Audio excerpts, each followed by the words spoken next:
1986 की बात है। जगह थी बंबई का मशहूर इलाका मुसाफिर खाना। आधी रात का सन्नाटा पूरे इलाके पर ऐसा छाया हुआ था जैसे खुद वक्त भी थम गया हो। हवा तक जैसे दबी दबी सी चल रही थी और हर कोने में खामोशी गूंज रही थी। मगर उस रात की खामोशी के पीछे एक जबरदस्त तूफान छुपा था, एक सीक्रेट मिशन। मुंबई पुलिस ने इस बार ठान लिया था दाऊद इब्राहिम को उसके ही अड्डे से दबोच लिया जाएगा।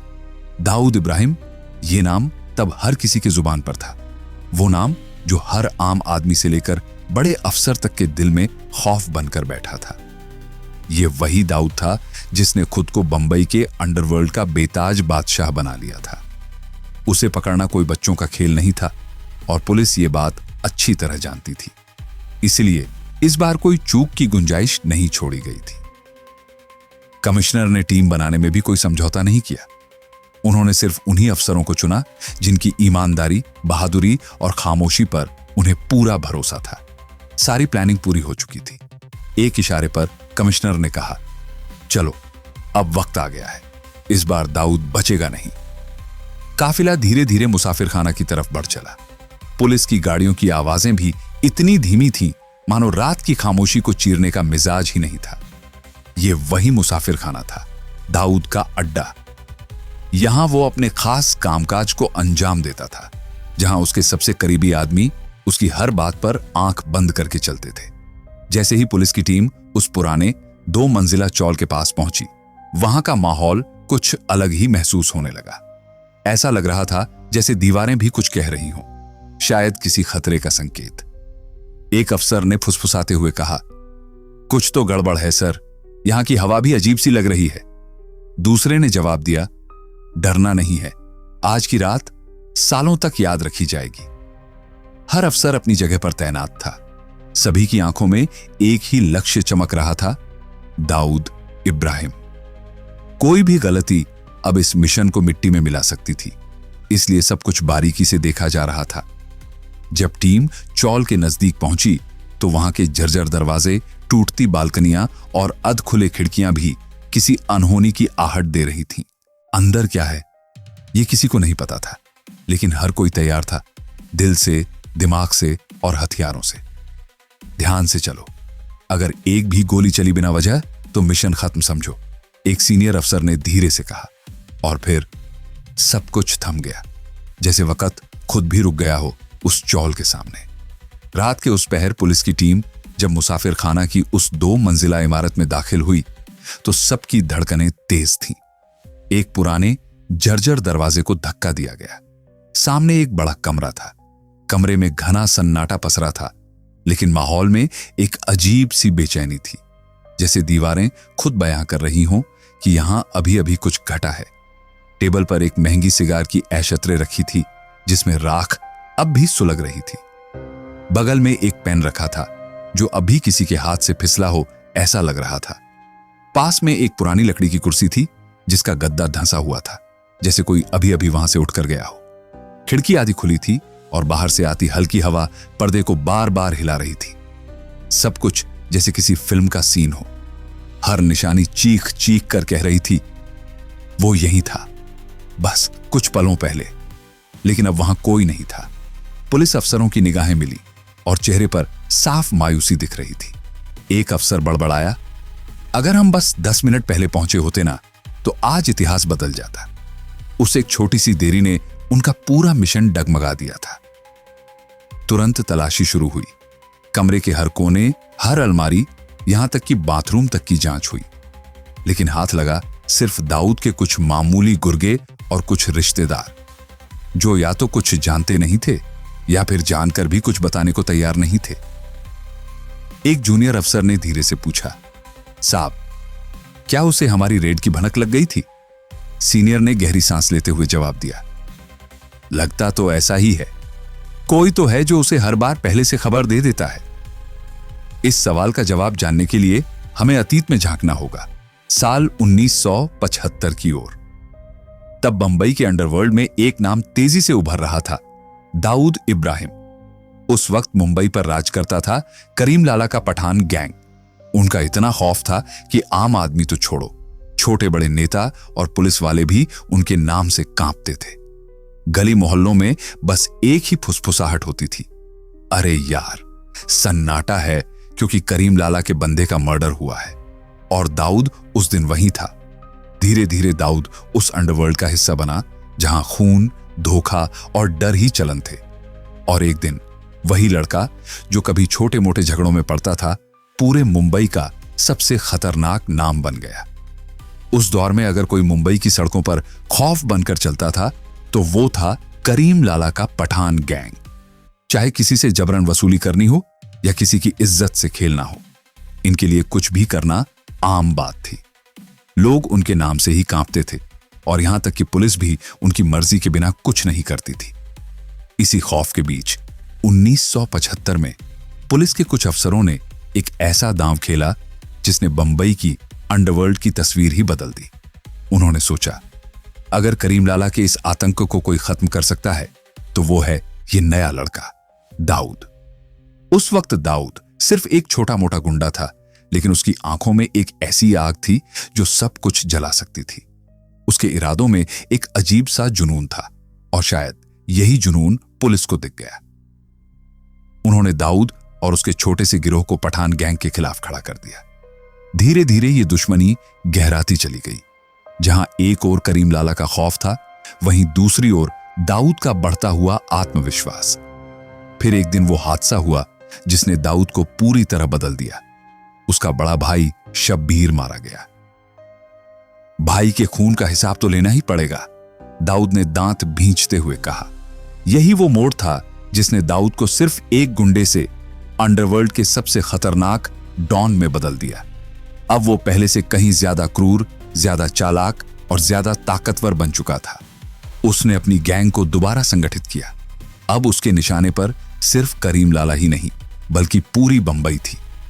खून की होली शुरू हो गई और देखते ही देखते दाऊद की दहशत हर गली मोहल्ले में फैलने लगी।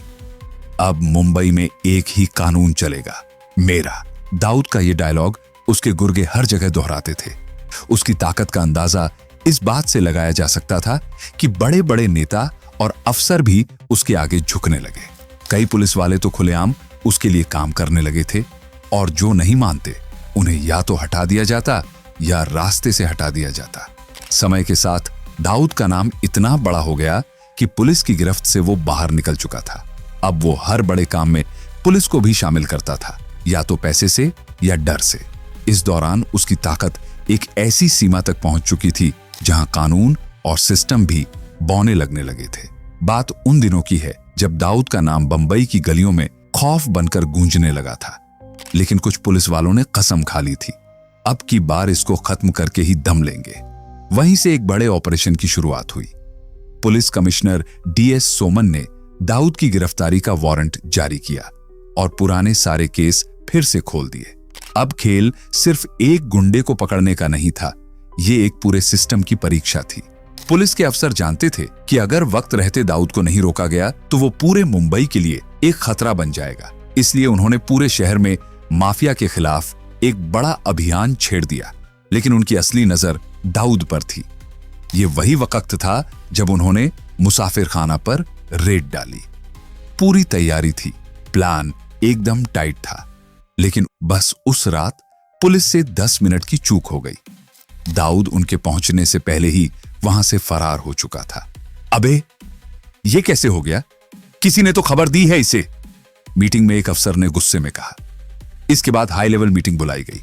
सबके चेहरों पर वही सवाल, आखिर दाऊद को खबर किसने दी? जब कॉल रिकॉर्ड्स खंगाले गए तो सच सामने आया।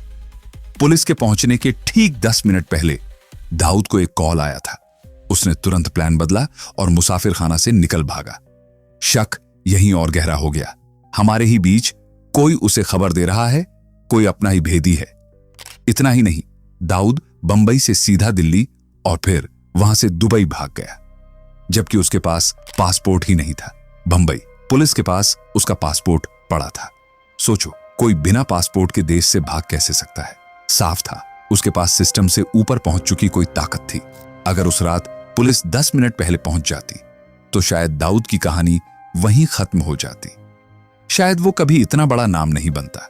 शायद मुंबई की कहानी कुछ और होती। वो 10 मिनट की देरी सिर्फ एक माफिया के भाग जाने की कहानी नहीं थी, वो पूरे सिस्टम की हार थी। ये सिर्फ पुलिस की असफलता नहीं थी, बल्कि पूरे देश के लॉ एंड ऑर्डर पर एक सवाल था। और वहीं कुछ अफसरों को पहली बार यह एहसास हुआ कि बात सिर्फ एक गुंडे को पकड़ने की नहीं है, ये लड़ाई है उस पूरे साए के खिलाफ जो कानून के ऊपर खुद को समझता है। अगली बार मौका मिला तो उसे छोड़ेंगे नहीं, एक सीनियर अफसर ने धीमे लेकिन ठोस लहजे में कहा। वक्त था 1980 के दशक का, लेकिन आज भी उस रात की कहानी पुलिस के अफसरों के लिए एक सबक है कि एक माफिया को भगाने के लिए कभी कभी सिर्फ एक कॉल और बस 10 मिनट ही काफी होते हैं। बंबई की उस रात कुछ ऐसा हुआ जिसने शहर की हवा ही बदल दी। पुलिस की एक छोटी सी देरी, सिर्फ 10 मिनट, और दाऊद इब्राहिम, जो उस वक्त बस एक उभरता हुआ नाम था, देखते ही देखते बंबई की गलियों से निकलकर दुबई के महलों में जा बसा। कोई सोच भी नहीं सकता था कि यह चूक एक ऐसी ताकत को जन्म दे देगी जो आगे चलकर दुनिया का सबसे बड़ा माफिया कहलाएगा। उस वक्त पुलिस का पूरा प्लान तगड़ा था। कमिश्नर ने ऑपरेशन से पहले सारी तैयारियां कर ली थी। वारंट निकाला गया था, पुराने केस फिर से खोल दिए गए थे और दाऊद को चारों तरफ से घेरने की कोशिश की जा रही थी। चर्चा यह भी थी कि एक बड़े नेता को ऑपरेशन की खबर थी और हो सकता है कि उसी ने दाऊद को भांपने का मौका दिया हो। हुसैन जैदी की किताब डोंगरी टू दुबई में इसका जिक्र भी है। ये वही किताब है जिसने दाऊद के सफर को विस्तार से समझाया। वो एक मौका था जिसे अगर सही से भुनाया जाता तो शायद बंबई का इतिहास कुछ और होता। लेकिन दाऊद तो बच निकला और अब वो वही इंसान नहीं रहा था। अब वह एक ब्रांड बन चुका था, ऐसा नाम जो सिर्फ बंबई तक सीमित नहीं था, बल्कि कराची, दुबई, लंदन और सिंगापुर तक गूंज रहा था। शहर में डर अब सांसों के साथ चलता था। उसकी ताकत अब बंदूक या गुंडों की नहीं रही, वो अब सिस्टम की कमजोरी में बदल चुका था। हर कोई पूछता, क्या होता अगर पुलिस 10 मिनट पहले पहुंच जाती?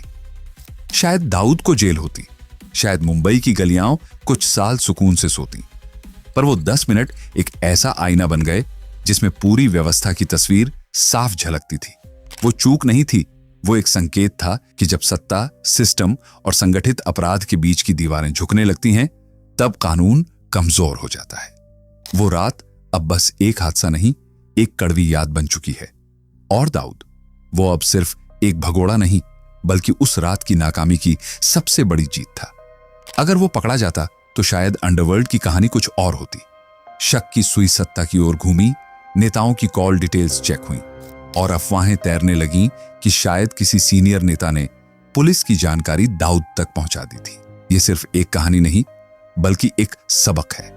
और सबक यह है कि सही वक्त पर लिया गया एक फैसला पूरे शहर का भविष्य बदल सकता है। और अगर चूक हो जाए तो वो एक नाम, दाऊद इब्राहिम, पूरी दुनिया के लिए सिरदर्द बन जाता है। अगर आपको ये कहानी पसंद आई हो तो इसे जरूर लाइक करें, अपने दोस्तों के साथ शेयर करें, चैनल को सब्सक्राइब करना न भूलें। नीचे कमेंट में बताइए, क्या आपको लगता है कि अगर वो 10 मिनट की देरी ना होती तो दाऊद की कहानी वहीं खत्म हो जाती? मिलते हैं अगली वीडियो में एक और रियल कहानी के साथ। तब तक के लिए जय हिंद।